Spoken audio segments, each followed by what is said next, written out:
बिस्मिल्लाहिर्रहमानिर्रहीम, अस्सलाम वालेकुम। मैं हूं नुमान खान और आप देख रहे हैं मेरा फेसबुक और यूट्यूब चैनल। नाज़रीन इकराम, बड़ी अहम खबर मैं आपसे शेयर कर रहा हूं और इस खबर का ताल्लुक जो है वो अदम एतमाद तहरीक से है।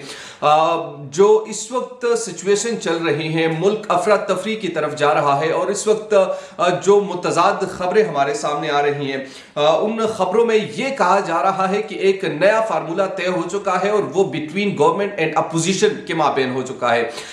उसके तहत ना तो हुकूमत जाएगी और ना ही अपोजिशन को कोई एतराज होगा।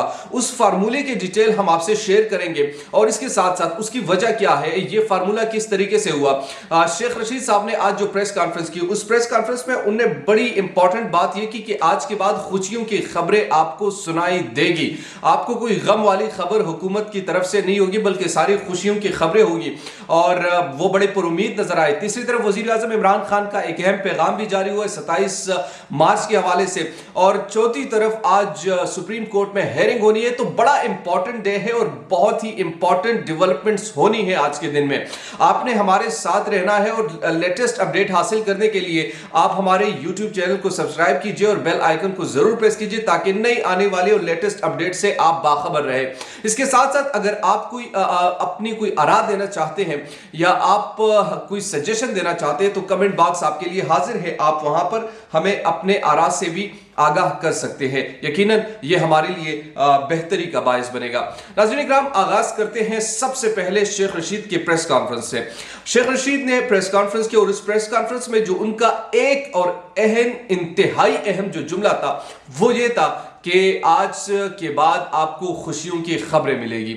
यकीनन ये इंसान तभी कह सकता है जब उनको कोई किसी चीज की उम्मीद हो, उनको ये मालूम हो कि हमारे पास लोग मौजूद हैं। और जो दूसरी इंपॉर्टेंट बात उन्होंने की, उन्होंने कहा कि अगर वो समझते हैं कि हमारे पास सिर्फ मुनहरिफ लोग हैं तो वो गलत फहमी है। उनके लोग भी हमारे साथ है और उनको मालूम हो जाएगा, उस दिन उनको मालूम हो जाएगा, उस दिन उनके सामने जब ये चीजें होंगी तो उनको मालूम हो जाएगा। शेख रशीद साहब ने यह वाज़ेह तौर पर कह दिया है कि अब जो खबरें होंगी वो तसल्ली बख्श खबरें होंगी, वो खुशियों वाली खबरें होंगी, उसमें कोई हुकूमत जाने की खबरें नहीं होगी।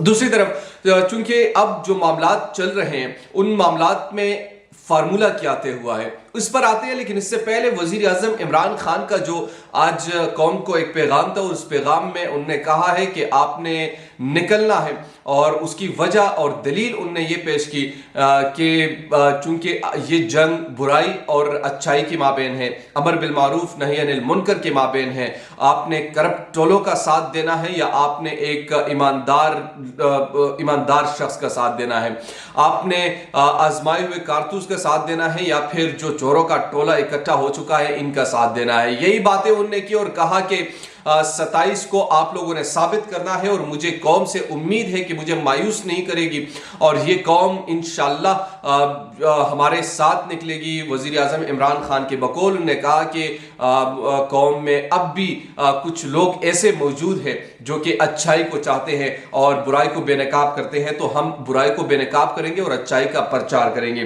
तो ये वजीर आजम इमरान खान का जो एक मैसेज था वो मैंने आपके सामने रखा, वजीर आजम इमरान खान ने कहा। अब आते हैं अपने उसी जो हॉट टॉपिक है जो मैं आपको खबर देने वाला हूं और वो खबर इंपॉर्टेंट इसलिए है क्योंकि अब हलकों में चल रही है और वो खबर ये है कि ना हुकूमत जा रही है और ना ही अपोजिशन को कोई एतराज होगा। उसकी वजह यह है कि एक फार्मूला तय हो चुका है और उस फार्मूले के तहत दोनों जो फरीक है वो खुश हो जाएंगे। सबसे पहले वो फार्मूला मैं आपके सामने रखना चाहता हूं। फार्मूला क्या हुआ? तहरीक अदम एतमाद पर एक अहम ब्रेक थ्रू, ना तो हुकूमत जा रही है और ना ही इमरान खान। अपोजिशन की बात अब सुनी जाएगी। इंपॉर्टेंट चीज यह है कि अपोजिशन की बात अब सुनी जाएगी। इमरान खान ने जो कहा था कि एनआरओ नहीं दूंगा, पसे पर्दा शायद कुछ ऐसे मामलात होंगे जिनके बारे में उनसे डिस्कशन होगी और डिस्कशन की सूरत में मामलात तय हो सकते हैं, बल्कि बाकायदा तौर पर आगाज इसका आज से हो भी जाएगा। अच्छा, अब अपोजिशन की बात अब सुनी जाएगी, कुछ केसेस वापस होंगे। बुनियादी तौर पर ये जो सारी जंग है ये अपोजिशन चाहती है कि हमारे सरों से ये केसेस हट जाए। इमरान खान 3 साल से बुनियादी तौर पर यही कहते नजर आते थे कि मैं इनको एनआरओ नहीं दूंगा। इमरान खान ने बार बार कहा कि मैं किसी सूरत इनको एनआरओ नहीं दूंगा। अब ये जो फार्मूला हमारे सामने आ चुका है, इसके तहत अपने पार्टी के अरकान इमरान खान को इस बात पे मजबूर कर रहे हैं कि आप अपोजिशन वालों के साथ बैठ जाए, आप अपोजिशन वालों के साथ बातचीत करें। पिछले दिनों उनने बड़े आप कह लीजिए कि पुरतपाक अंदाज में कहा कि मैं तो अपोजिशन लीडर शहबाज शरीफ से बैठने को तैयार नहीं हूं। एक तरफ वो बैठने को तैयार नहीं है, दूसरी तरफ पसे पर्दा जो मामलात है वो तय हो चुके हैं। कुछ केसेस वापस होंगे और तमाम जमातें मुश्तरका और मुत्तफिका रिफॉर्म्स करेगी। जितनी भी तमाम जमातें होंगी वो मुश्तरका और मुत्तफिका तौर पर रिफॉर्म्स करेंगे। मैं क्या बताया मैंने, इमरान खान कहीं नहीं जाएगा, हुकूमत कहीं नहीं जाएगी, बात सुनी जाएगी अपोजिशन की, केसेस पर बात हो सकती है। इसके अलावा जो रिफॉर्म्स होगी वो मुत्तफिका और मुश्तरका होगी। हुकूमत रहेगी मगर 2022 की आखिर में इंतखाबात भी हो सकते हैं। हुकूमत शायद रह जाए मगर 2022 में नए इंतखाबात हो सकते हैं। और ये वो फार्मूला है जिसके तहत ये तमाम चीजें और ये जो सियासी टेम्परेचर है ये बैठ जाएगा। अब इस पर आगाज कब से होगा? आज सुप्रीम कोर्ट में जो हेयरिंग होगी उस हेयरिंग से इसका आगाज हो जाएगा। यह मामला तो पसे पर्दा है, किन लोगों ने हल करवाए, किन लोगों ने इस चीज में मदद की, वो अभी डिटेल में आपके सामने नहीं रखना चाहता। लेकिन अब जो ये सिचुएशन हमारे सामने बन चुकी है और इस सिचुएशन में हुकूमत जो है वो संजीदा अगर दिखाई देगी तो यकीनी तौर पर जो सियासी टेम्परेचर है वो थोड़ा सा कम हो जाएगा। इसके साथ साथ जो इस फार्मूले पर अमल होगा तो इससे भी एक तरफ एनालिसिस अगर मैं अपना करूं तो इससे नुकसान इमरान खान को होगा। बुनियादी तौर पर पहले दिन से मेरी राय तो यह थी कि इनको इस्तीफा दे देना चाहिए या इनको सामने आना चाहिए। आपके पास एक वाज़ेह अक्सरियत तो है नहीं, आप इत्तेहादियों की बलबूते पर चल रहे हैं, तो इससे अच्छा है हुकूमत को आप फेंक कराए। अवाम में आपने कहा असेंबली को डिसॉल्व करते और कहते कि मैं आ रहा हूं, आओ ना इंतखाबात की तरफ।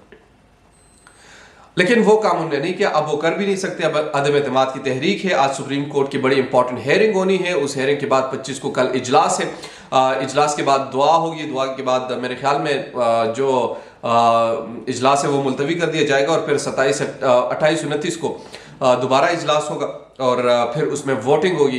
तो इस सिचुएशन में अगर आप देखते हैं कि इन 3-4 चीज़ों में, और शेख रशीद ने जो इंपॉर्टेंट बात की कि अभी खुशियों वाली खबरें मिलेगी, तो यकीनी तौर पर इसमें ज़रूर कुछ ना कुछ होगा। ये इंपॉर्टेंट चीज़ थी जो आपसे डिस्कस करनी थी। अब कुछ देर बाद सुप्रीम कोर्ट में बड़ी इंपॉर्टेंट हेयरिंग होनी है, तो वहाँ से मैं कोशिश करूँगा कि आपसे लाइव अपडेट शेयर करूँ और वहाँ पर जाकर मैं आपको तमाम तर सूरत हाल से आगाह करूँ। इसके साथ मुझे नौमान खान को दीजिए इजाज़त। अल्लाह ने कहबान।